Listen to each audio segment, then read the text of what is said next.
Live from Whitney Media, 1460 WVOX, the Greenburgh Report with Greenburgh Town Supervisor Paul Feiner.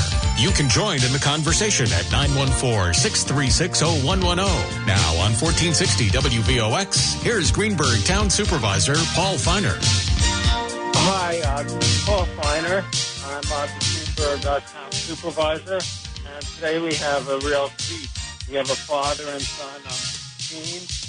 Bobby Lance is a retired teacher at the R.J. Daly School in Greenburgh. He retired last year, and he wrote the song Aretha Franklin's hit song, The House That Jack Built.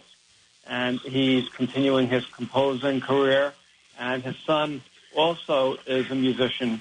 And we have with us Mitch Lance. And Mitch, you're going to be highlighting some of your new songs.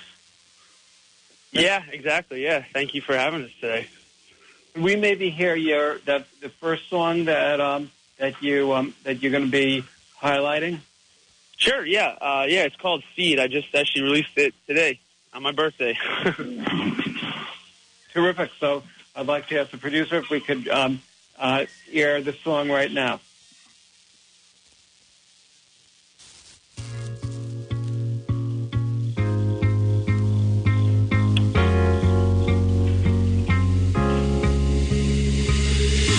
Waking up in the morning with my hands all over you. The way you move your body, no one can love you like I do. Could you come a little closer? Could you lock my heart and throw away the key? But baby, don't break it, 'cause if you take it, I can give you what you need.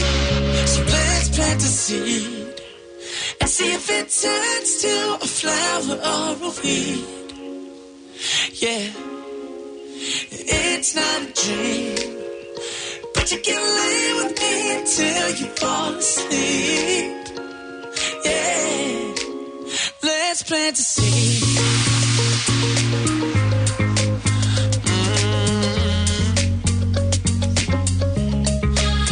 Let's plant a seed.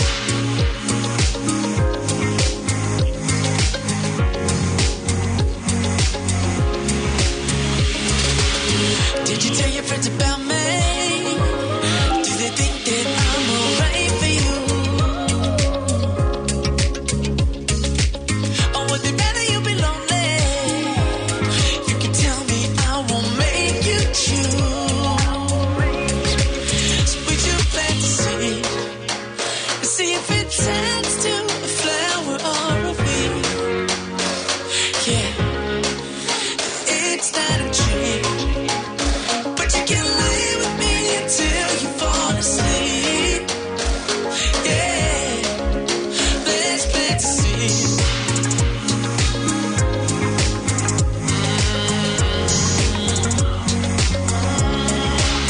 Let's plant a seed. Oh, oh, oh. Feeling together, watch it grow. Oh, we can watch it grow. Seed, seed. If you feel like that, you really should. Seed, seed. So let's plant a seed and see if it turns to a flower or a weed. Oh, we can watch it grow. If you feel like I do, let it show. So let's plant a seed. That is really terrific. We're going to probably have to take a break in a couple seconds, but Mitch, how long did it take you to compose that song? It's actually pretty crazy. So the actual writing of the song honestly took about 15 to 20 minutes of actually writing the lyrics and the melody, but to get the final version that you just saw, it took probably 40 to 50 demos and a lot of frustration before finally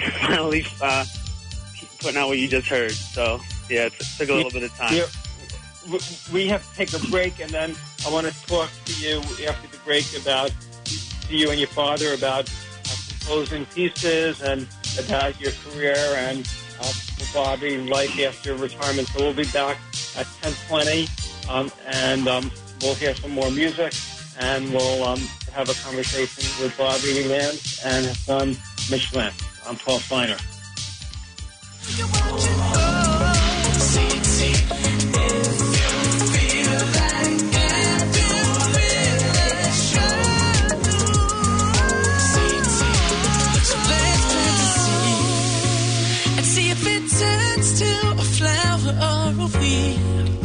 We can watch it grow.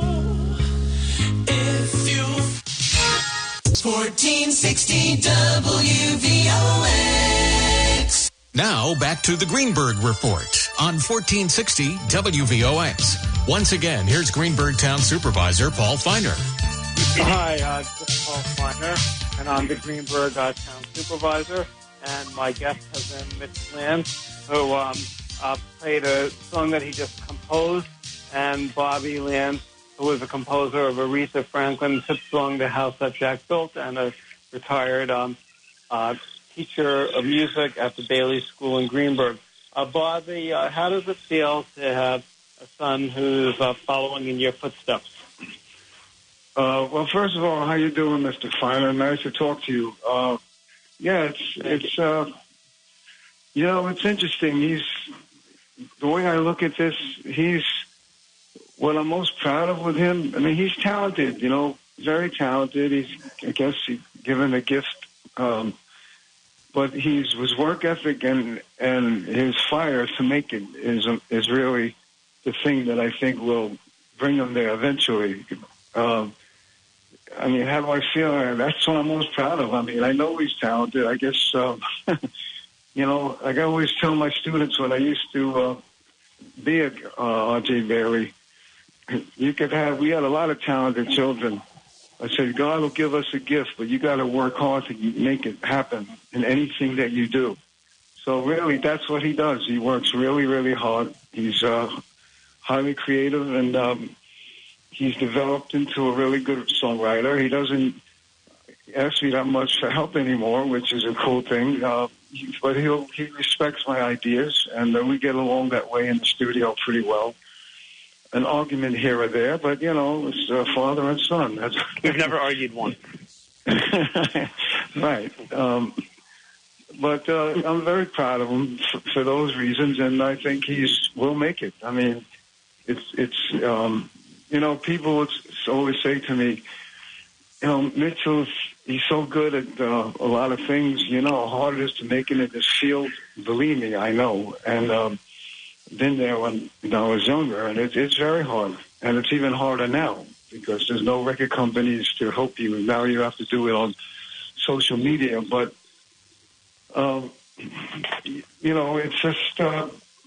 it's just a progression of work, keep working. And that's where I think he'll finally find someone and say, hey, this guy's really good. And they'll start to, promote him, and people hear him, and that's the way it's going to go. Great. Mitch, how are you marketing your songs? I mean, right now it's all, through just promotions that I'll run, through either like Instagram or Facebook, do some YouTube stuff. It's really just all internet marketing, submitting music to blogs and trying to get playlists and just trying to find a way to get my song in front of just larger audiences, even if that's even just a little bit bigger than mine. But, any audience you can get in front of is key. So just trying to find different audiences to get in front of through, various, And you never know, like somebody could. It really, I mean, like TikTok's a huge thing right now. Like, a lot of things become viral through that now. And yeah, people kind of, people get their start in a certain place, and the crowd likes to try to follow and try to recreate that. But really, a lot of these kind of things, you really can't quantify how they happen. They just kind of happen. So, being in the right place at the right time, there's really no science to it. If there was, I feel like it would be, much more easily done. That's great. We have another song that you composed? Yes. Yeah. So I sent you guys a couple. Yeah, you can play, actually you can play the song Jumped Right In. I actually released that a few months ago. So that one. Okay.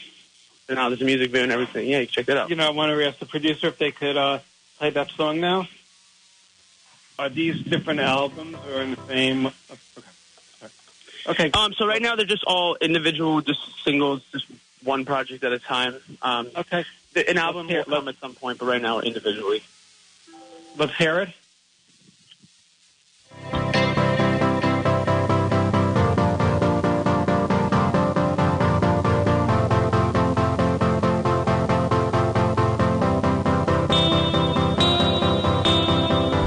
It was like you were trying to tell me the sky was blue. I couldn't ill afford a text that said I love you.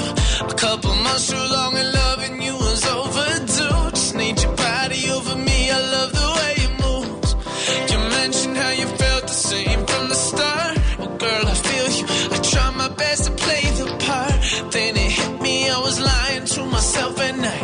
I couldn't hide it, and I know it was. I shouldn't wait so long, 'cause a girl like you rarely comes along. I should've jumped right in, I shouldn't have played this game. I know I caused those tears, I caused you so much pain. I know there ain't no hiding, I'm the one to blame. Oh baby, I should've made you mine from the very start. I should've used the key you gave me to your heart, and now I'm sorry for the things that almost tore us apart. I should've jumped right.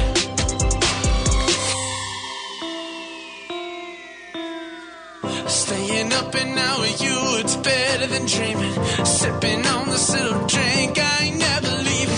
Touching on your heart, oh, it is oh so pleasing. The way you look me in the eyes, you give love new meaning. Oh, I know I shouldn't wait so long. But you stuck around for me to write this song. I should've jumped right in, I shouldn't have played this game. I know I caused those tears, I caused you so much pain. I know there ain't no hiding, I'm the one to blame. Oh baby, I should've made you mine from the very start. I should've used the key you gave me to your heart, and now I'm sorry for the things that almost tore us apart. I should've jumped right. I should've, I could've, I would've, if I had thought it through.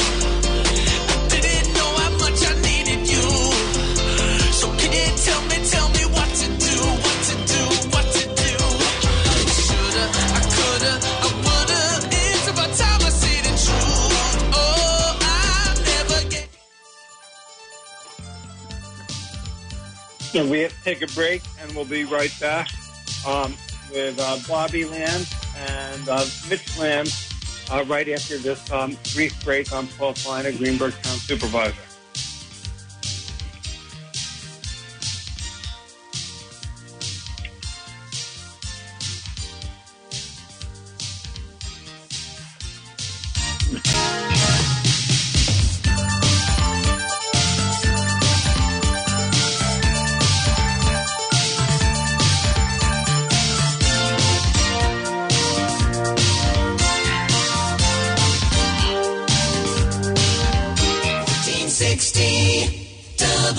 WVOX. Now back to the Greenburgh Report on 1460 WVOX. Once again, here's Greenburgh Town Supervisor Paul Feiner. Good morning, I'm Paul Feiner, and we have with us Bobby Lance and Mitch Lance. And I'd like to ask Bobby, you retired from as a music teacher at Bailey School last year, and what's your life been like since your retirement? Oops. Hi there, Bobby.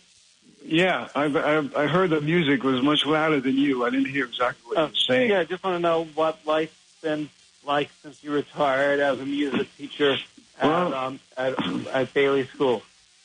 Well, you know, it gave me an opportunity to do music. I'm not teaching music, which is great, but to do what I used to do before I was a teacher. And I actually came out with a video when in June, and I don't know, somebody just told me to do it, and having my great producer son, it was a great combination. So I did this video called Witness the World. It's about the pandemic, and Mitchell produced it and also shot the video on it. It's really, we got a lot of, on Facebook, we got 248,000 hits on that, and it's on YouTube as well. But, that's what I go up and down, because as a teacher for so many years, I do miss teaching the children, but I guess right now nobody's actually teaching the children. Everybody's online, which is, not everybody, but we are at our district. And it's a different world, but retirement is great. It gives me a chance to work out more, go in my kayak, and, but writing right now, because I'm back into the groove, I'm just writing a bunch of songs. And I always did that because, I wrote all my songs for my choruses. I had 2 choruses at R.J. Bailey and 2 concerts. I used to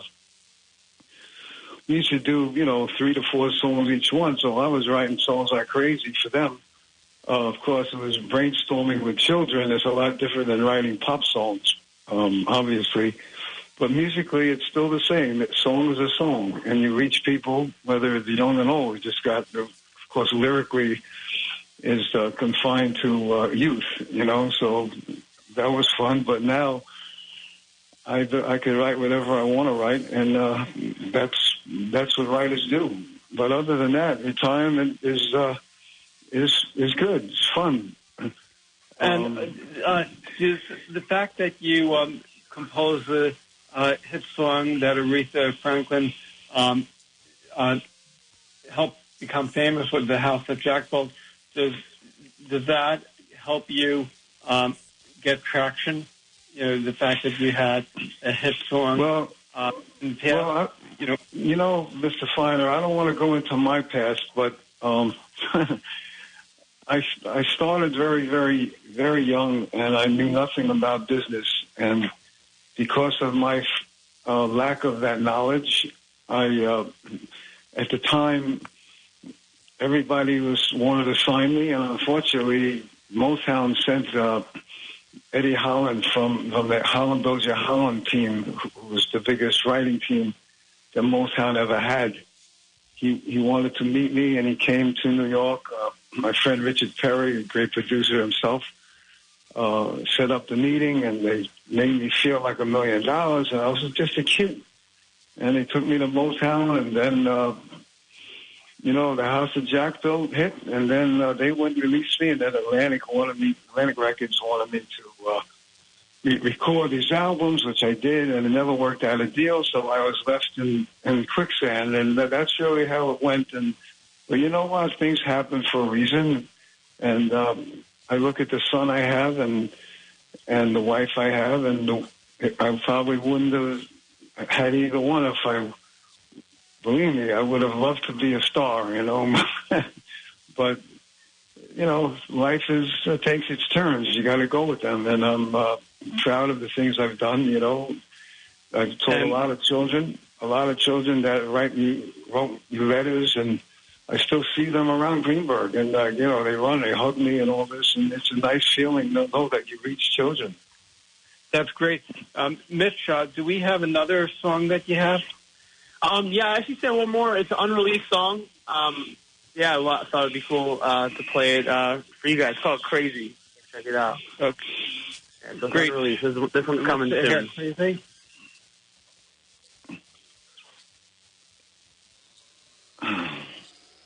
We love to get crazy, crazy. We love to get crazy, crazy. We love to get crazy, crazy. We love to get crazy. I remember in the taxi cab, you smiled at me and said I did. Take me higher than you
to last night's rendezvous.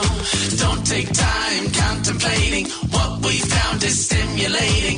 Run around getting crazy, crazy, crazy, crazy, crazy, crazy.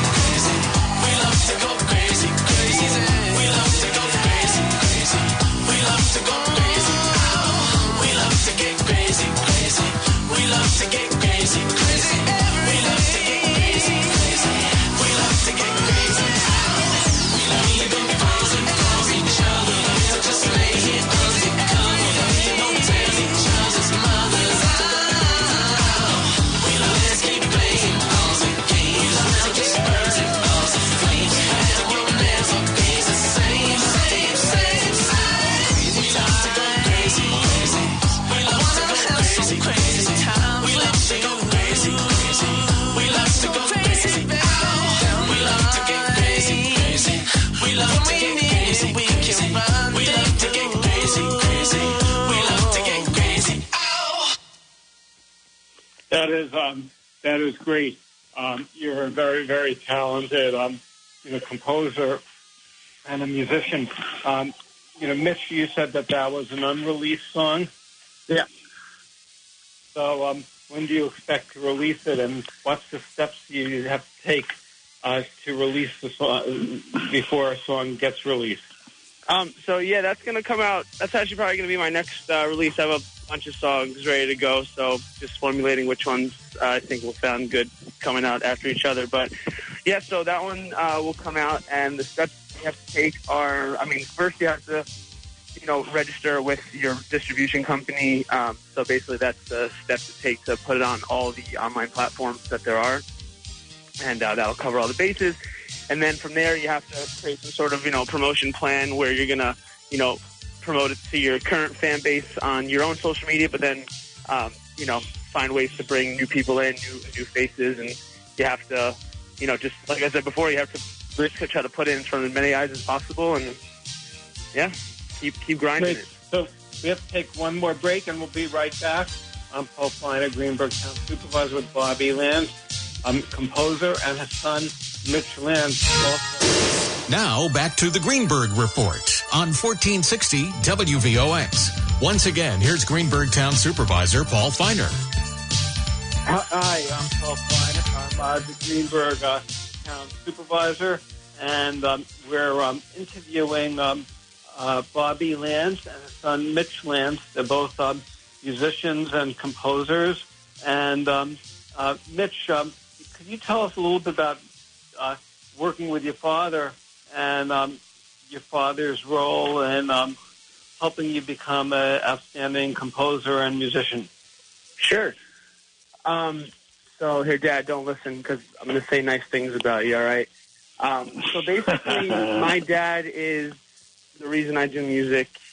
He, in many ways, he's obviously a teacher and, mentor, but, when you have, most teachers aren't related to you. So when someone's related to you, you know that their heart is really in it. You have good teachers who really care about you, but when you have a father, they're really into it. And, I'm sure he'll be the first to say that I didn't listen to every bit of advice he ever told me, but I was always listening. And the thing that he taught me the most about music was that, it's not about the technical aspects or the, abilities. It's really just about your feeling and your emotion, the way you can reach people. And I think that when you make music or any art in that way, when you're just thinking about the people that you're trying to serve and because that's what, the art is something to give to the world. And when you think about just giving something to the world instead of just, thinking about what's correct and what's right, then I think you have a much more open and free way of your creative process and the things you think about. And then, when we're in the studio together, he's an absolute just master of melodies and coming up with awesome lines to, counterbalance and play counterpoint to the, the main vocals going on, any rhythm things that are happening. He's like someone I'll bring in and say, hey, can you listen to this and tell me what do you hear? What could you hear? Like, what would you do? And then he'll come up with an infinite amount of options, just like right off the top of his head right away, just because he'll hear it that quickly. And, that ability is something that I try to adapt into my own process, because that's something that's, incredibly, resourceful. It's very, you have to think just like you're having a conversation with someone. You have to just be free-flowing, and that's the thing that he taught me to do. And then when he's here and he helps me do that, he, opens up my eyes to just new opportunities. And, that's I can go on all day about the things he's done, but then in terms of vocals, he's my vocal teacher. He's, everything. Do you ever worry that you're going to run out of ideas for new compositions? No, it's actually funny you say that. When I started making music, I always had this fear that I had to protect everything I made because someone was going to steal it, and it was my last great idea, and I was never going to have another great idea. And then I heard an interview with someone talking about this exact topic, and they said creative people are creative. They'll always have ideas. You just have to keep feeding your ideas.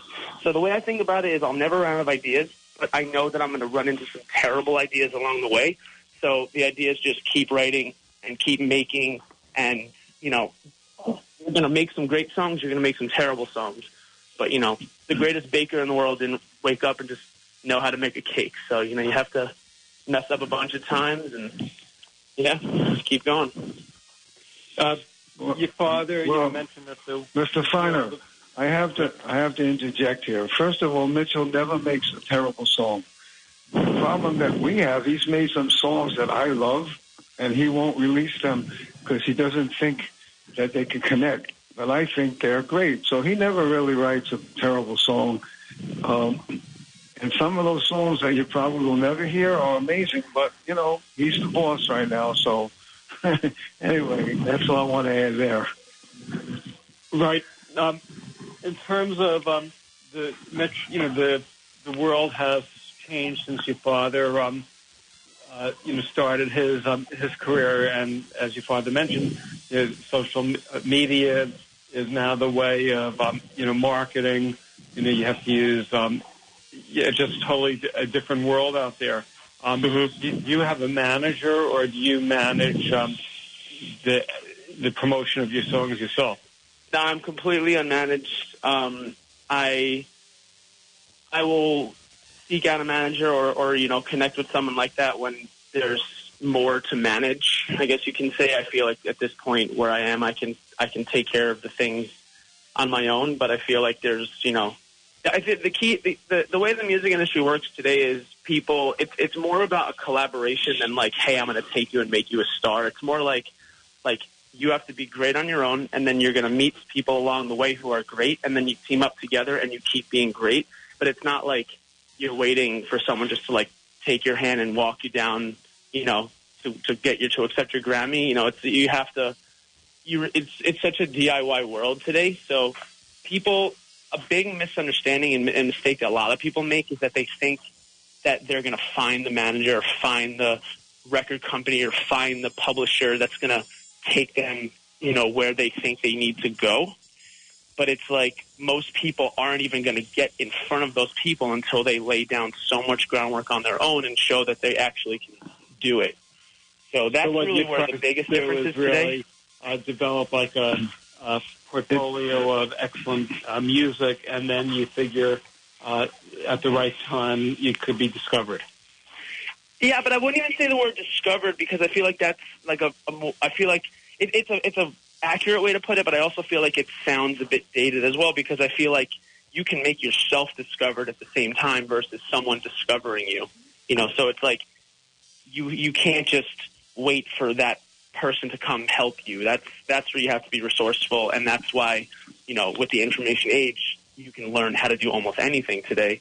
So, you're not going to be good at everything. That's why when you find the person that's better than you at that specific job you need done, then you team up and you work together. But, there has to be something to manage before a manager really steps in, I feel like.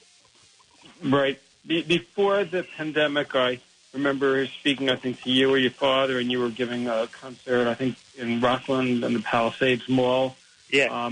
And I'm wondering, now the world's sort of changed, so it's harder for musicians to give concerts. How has the pandemic impacted your life? So it's impacted it incredibly, obviously, for everyone. I feel like we can all just say it's completely changed the way we live. In terms of the music industry, there's two sides of this. The performance side, the meeting people, the networking aspect, which is obviously incredibly, incredibly important, is completely, obviously, shut down for now. I've been reading in the city, a lot of great small venues are really up against it, which is really sad. But, I mean, the thing about music today is, like, you're not going to make all of your fans giving concerts, especially at the start. Your concerts aren't going to have many people there. So the internet is still the way to get your music out. So I don't think the pandemic has, in fact, limited incredibly the ability to reach people and get your music heard and grow a fan base, because that still happens on the internet, and people in other countries that follow your music are not seeing you in concert right away. I mean, anyway, right? So it's still, that part of it is not entirely different. You still need to make relationships, and that's what we were talking about the manager before. Like, that's where you're going to meet those people and have those events, being in the right rooms, like those aspects of the business, which are so hand-to-hand, you want to be in the room. That thing is obviously done right now. Hopefully that comes back soon. I guess who knows at this point. But yeah, so that's the impact, but it still doesn't mean you can't keep it going, keep it moving. Right. We have probably about a minute left or so, and I'm wondering if we could conclude the program with, you have one last piece that you want to hear? You should play the song my father did, Wishing a World. Witness the World. Would you be able to play that?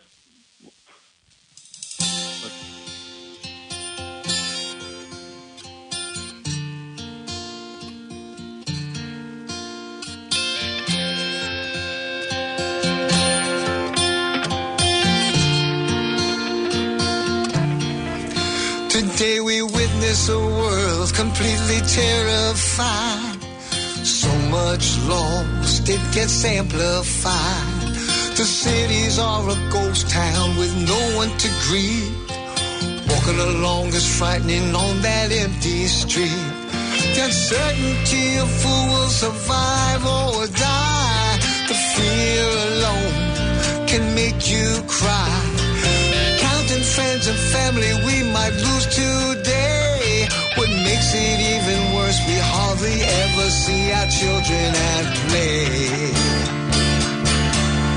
Hey, hey, hey.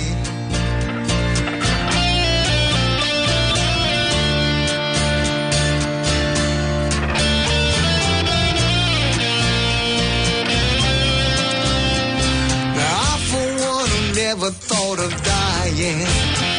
If I thought this today, well, I'd be lying. Waking up every day, uncertainty and no plans. It's exhausting when all you have is time on your hands. Take that elderly senior, may not have many years. Helplessness and anger triggers his fear. Now for life to end itself is something we all must face. But to have a virus do this is such a disgrace. So we witness a world completely terrified.